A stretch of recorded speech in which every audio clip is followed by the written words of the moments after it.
Hello viewers, today we will discuss the topic demographic dividend in Africa. Demography is destiny is both an important message and an inaccurate one. There is little doubt that demographic change can have a deep impact on poverty, economic growth, health and human development, and as such it is extremely important. However, the nature of the impact of demographic change is not set in stone. The right policies can help countries to reap the benefits of demographic change on the overall development of a nation.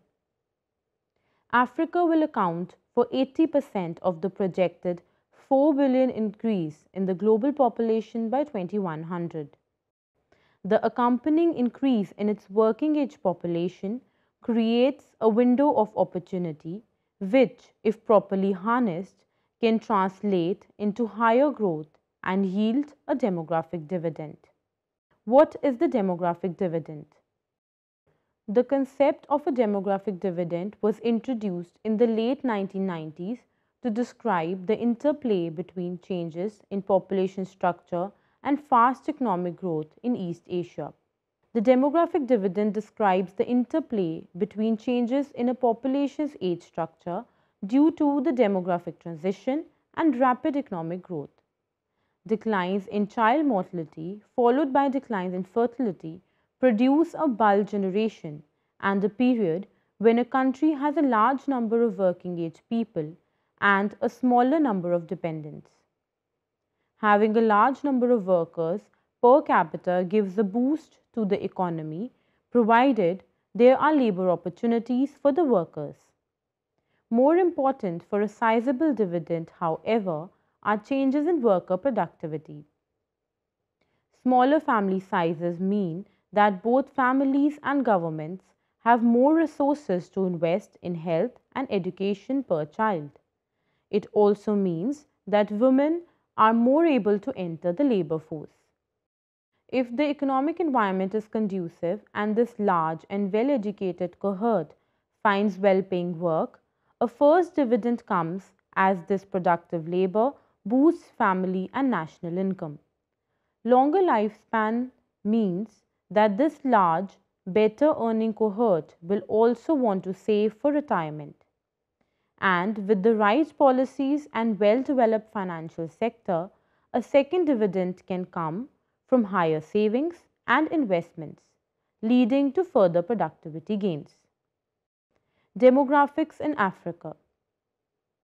Africa's share of the global population is projected to rise from 17% in 2010 to 24% and to 35% by 2100, alongside changes in the share of other regions.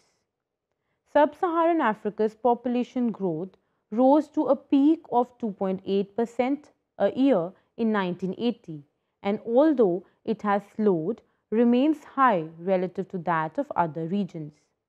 UN median variant fertility projections suggest that Africa's population growth will continue to slow, but still higher than growth in other regions until at least 2050.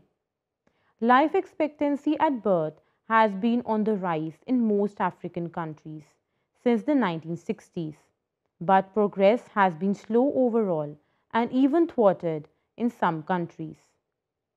Life expectancy in Africa is still so low in part because of the dire effects of the human immunodeficiency virus and acquired immunodeficiency syndrome epidemic in the hardest hit countries.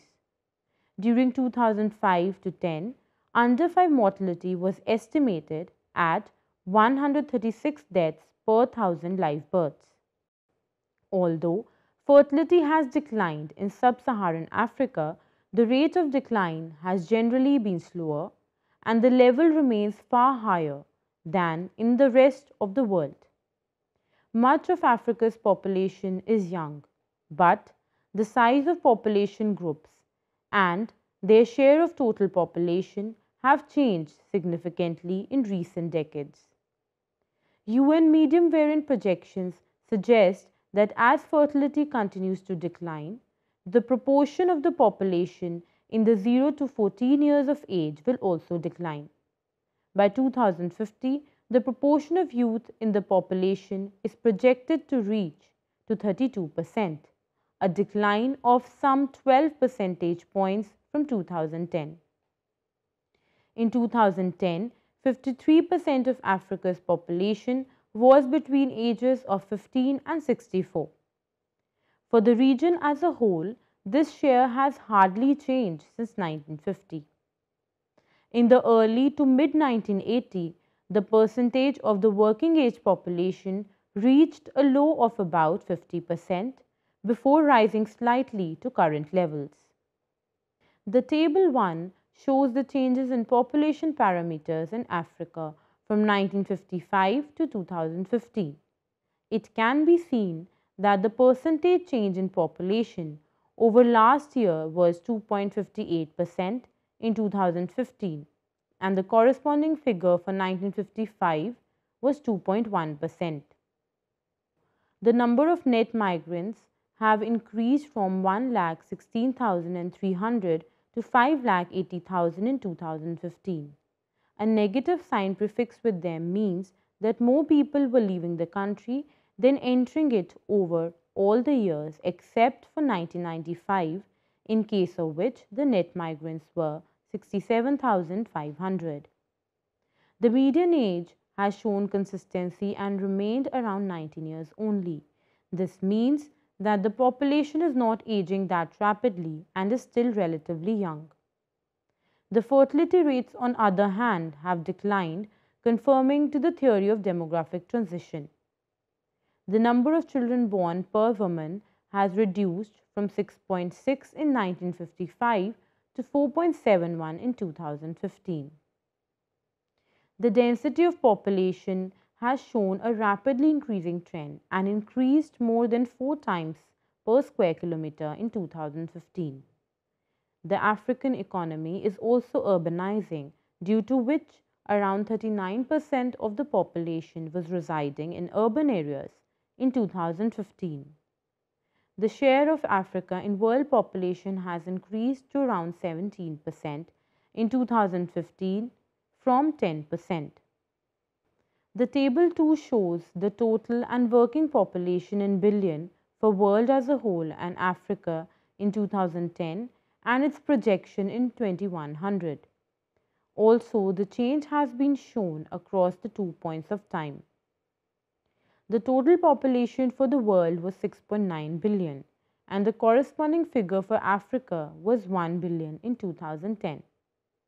In 2100, the projection was 10.9 billion and 4.2 billion respectively. Also, the working age population is projected to increase by 2 billion for world, and in Africa it is projected to almost double. Demographic dividend potential in Africa. While the demographic dividend is theoretically applicable to all countries, the extent to which it has been realized differs across regions. East Asia and its economic miracle countries are often cited as the success story for the demographic dividend. Their strong growth followed changes in population age structures due to robust fertility declines. The dividend for Latin America was more muted than East Asia's because its economic growth was smaller. As Africa edges along the demographic transition, several studies have explored whether the demographic dividend is applicable to the continent in theory and practice. Since the demographic situations of Africa vary, they can be grouped into 3 different categories. In general, while the average total fertility rate for African continent remains high at close to 5 children per woman, the level has begun to decline. The working age population is also continuing to grow throughout Africa as a result of high fertility in past decades. The categories are as follows. Group 1 consists of one country with low fertility. While South Africa's fertility decline occurred slowly, its window of opportunity for the demographic dividend is currently open as the youth bulge enters into the working age population and the dependency ratio decreases. Group 2 consists of 13 countries with decreasing fertility. The fertility decline in these 13 countries began in the late 1980s but has slowed since 2000. The opportunity for the demographic dividend will open when the youth bulge enters into the working age population around 2030. Group 3 consists of 27 countries with elevated fertility. Fertility in these 27 countries has remained virtually unchanged in past decades, with perhaps small declines after the 1990s. The TFRs in some countries have even increased between 1950 and 1980. The opportunity to realize a demographic dividend depends on the prospects of any fertility decline. The figure 1 shows the three groups with different levels of demographic dividend potential. The regions included in any particular group are shaded in brown. The first group is identified as low fertility group and consists of only South Africa. For this group, fertility started declining way back in 1970s and currently has good potential to enjoy and capitalize the dividend. The second group consists of 13 countries, some of which are Botswana, Cameroon, Central African Republic, Gabon and Ghana. For this group, fertility levels started declining in late 1980s and are experiencing declining fertility. The third group consists of 27 countries, some of which are Angola, Benin, Republic of Congo, and the other places which are shaded in the diagram. For this group, fertility started declining in 1990s and has comparatively higher fertility levels. The table 3 shows the demographic dividend potential for the three broad groupings in Africa. Along with this, the combined total fertility rate for each group separately and the date of its decline is shown. For all groups, the three dependency ratios are shown, that is total, youth and old dependency.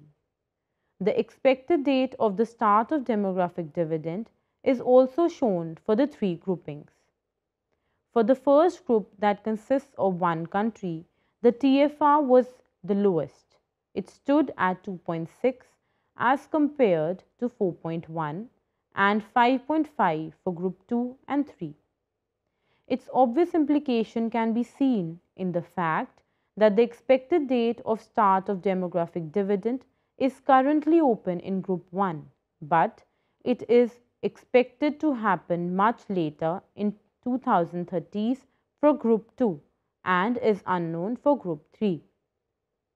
This is because fertility began to decline early for group 1 and much later for other two groups. The percentage of population below 15 was highest for group 3. The total dependency ratio was lowest for group 1 at 53 and so was the youth dependency at 46. However, the old dependency ratio was highest for group 1. Challenges in the path of achieving the demographic dividend. The African countries are in a demographic and economic position such that harnessing the demographic dividend is possible. However, it faces many blocks in achieving this. Africa's fertility transition may be too slow. While specifics vary by country, Africa faces two demographic trends that challenge its continued position as a global growth pole and before it can reap the demographic dividend. Firstly, the pace of its fertility decline has not paralleled those of Asia or Latin America to realize the age structure changes necessary for the dividend. Secondly, the continent is experiencing substantial population growth, including a burgeoning youth population that is approaching working age and in need of being integrated into the economy. Africa lacks a favorable economic environment. The challenges hindering Africa's complete takeoff are the need to generate additional employment opportunities, vulnerability to price fluctuations, weak investment in infrastructure, need for increased transparency, and elimination of corruption in governance. As a result, economic growth of the continent has not been accompanied by strong job growth. As the large youth cohort reaches working age, many are unemployed, often being absorbed by the informal sector for disruptive trade, which remains hard to tax and has low productivity. Lack of expanded and educated workforce. A highly educated workforce is a driver of lower fertility and part of the human capital required for increased economic growth. Its importance in realizing the demographic dividend should therefore not be underestimated. While access to quality education remains a problem in Africa, the low recognition of the importance of education for children, especially girls, is also a hindrance. Africa is therefore faced with two challenges: low school attendance, educational attainment for the general population, and barriers restricting female education. The figure 2 vividly describes the projected movements in the working age population for different world regions from 1950 to 2100. In 1950, Europe accounted for largest working age population as share of total population, that was around 0.66, shown by the grey dotted line. This was followed by North America at little more than 0.64, shown by the grey line. This is followed by Oceania, Asia, LAC and Africa, whose share stood at around 0.63. These are shown through the blue, dotted orange, dotted blue and red lines. It can be seen clearly that Africa, which was having the least share of population in total, is projected to have the largest in 2100. This is because the red line is the only one to be seen rising during that period. For rest all regions, the curves have reached a peak somewhere between 2000 and 2020 and thereafter show declining trend. The figure 3 depicts the working population in different regions of Africa for 3 years, 1950, 2010 and 2060. The darkest black bar shows the projection for 2060 and the light grey bar shows the corresponding figure for 2010. The darker grey bar shows the value in 1950.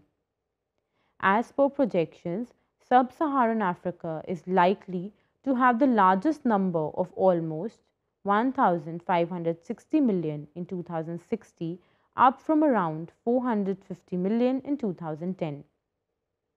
This is followed by East and West Africa, which will have more than 600 million adults each, compared with around 200 million in 2010. For Middle and North Africa, projections show an increase to around 200 million.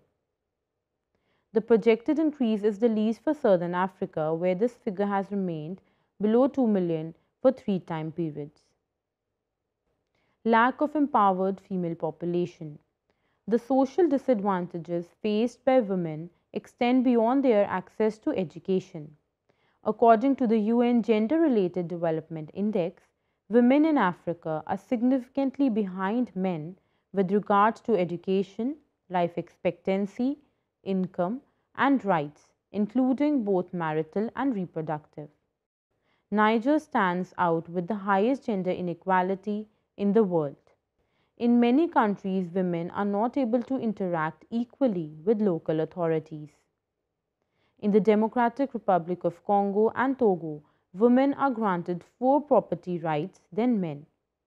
Role of youth migration is ignored. In constructing policy to successfully transition the significant youth cohort into the workforce, migration as well as the informal sector should be considered. The youth bulge is an important factor in the motivations of youth to migrate in the search of jobs and improved living conditions away from home. Migration's age selectivity is well documented. Among all ages of migrants, youth are the highest in both relative and absolute terms. They have highest propensity to migrate, and youth who remain behind have a high desire to do the same. Policy recommendations. Changes in age structure and a necessary decline in fertility are necessary to reap a demographic dividend. These changes do not happen automatically, but government, donors, and policymakers can set themselves up to seize the dividend through a series of forward-thinking policy and funding decisions. Invest in family planning and reproductive health. Governments must make the political and financial commitments needed to ensure voluntary family planning policies and to ensure that such programs are prioritized and are equally accessible for all people, including adolescents. Invest in women and girls. Governments must make the political and financial commitments in education, health, and labor needed to promote gender equality and empower women and girls. Invest in education. Government must invest in access to free, quality education at all levels that prepares young people, especially girls, to fully participate in the formal labor market. Invest in economic policies. Governments should prioritize policies that create jobs and decent work opportunities for youth, particularly girls. Invest in good governance and fiscal policies. Governments should prioritize reforms such as transparency and tackling corruption that encourage good governance. Conclusion. Africa is the remaining region of the world where many countries still have the opportunity to realize a demographic dividend. Many countries are making progress in the key policy areas, but most countries in East, Central and West Africa must increase their commitment to strategies that hasten a fertility decline and open the window for a demographic dividend. In Northern and Southern Africa, the fertility decline and age structure transition and higher levels of education achievement have set the stage for a demographic dividend. Now, these countries must put in place the right set of economic and governance policies in order to harness a demographic dividend. While each country is unique, the demographic action is now. With this, we come to an end of today's lecture. We will meet again to explore another interesting topic. Till then, take care. Goodbye.